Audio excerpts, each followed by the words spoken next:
Past indefinite tense শিখি। এই যে ইনডেফিনিট, ডেফিনিট মানে নির্দিষ্ট, ইনডেফিনিট হলো অনির্দিষ্ট। এইখানে দেখেন যে প্রেজেন্ট পারফেক্ট টেন্সের সাথে একটু পার্থক্য আছে। এখন রাত, সে কারণে সকালে নাস্তা আমি করিনি মানে পাস্ট ইনডিফিনিট টেন্স। আবার সকাল 10টায় যদি নাস্তা না করি তাহলে কিন্তু পরে আবার নাস্তা করতে পারবো, সেজন্য প্রেজেন্ট পারফেক্ট টেন্স হবে।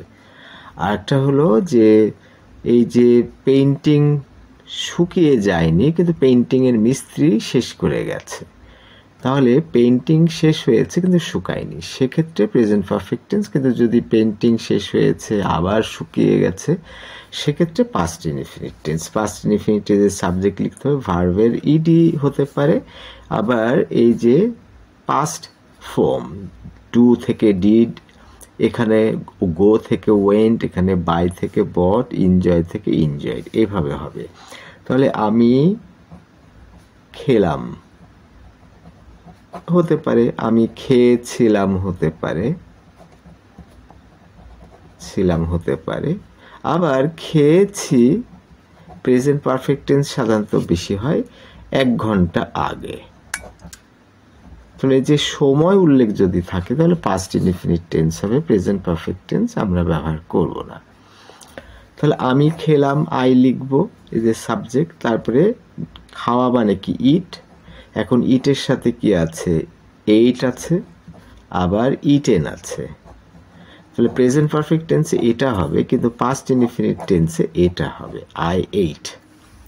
তাহলে আই ডিড, তাহলে কি হবে, এখানে ডু আছে, ডিড আছে, আর ডান আছে, তাহলে এইটা হবে মাঝখানেরটা। তাহলে এইটা আমরা ব্যবহার করব না, এইটা ব্যবহার করব, I eight, I did, I went,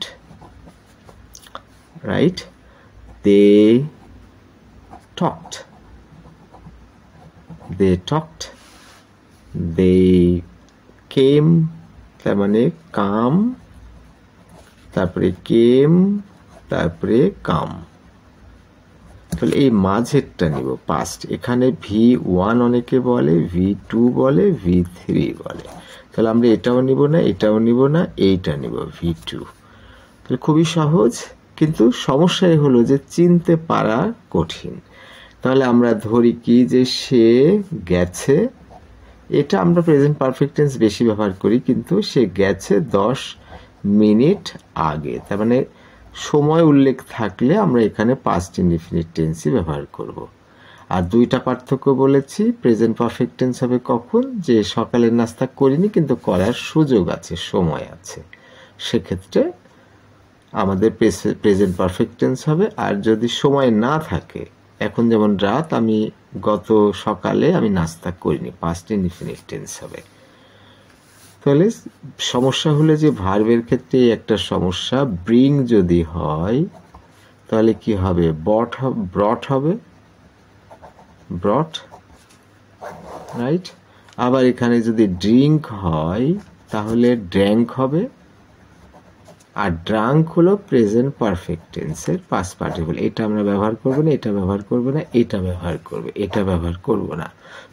তাহলে আই ব্রট, তাহলে আই বিট হিম, তাহলে আই বিট হিম। এই বিট দেখেন, বিট, বিট, বিটেন, এই ফর্মটা নিব, এটা নিব না, এটা নিব না। তাহলে আমাদের সবসময় দরকার হচ্ছে যে ভার্বের প্রেজেন্ট ফর্ম কোনটা, V1 কোনটা, V2 কোনটা, V3 কোনটা, এইভাবে আমরা প্র্যাকটিস করব।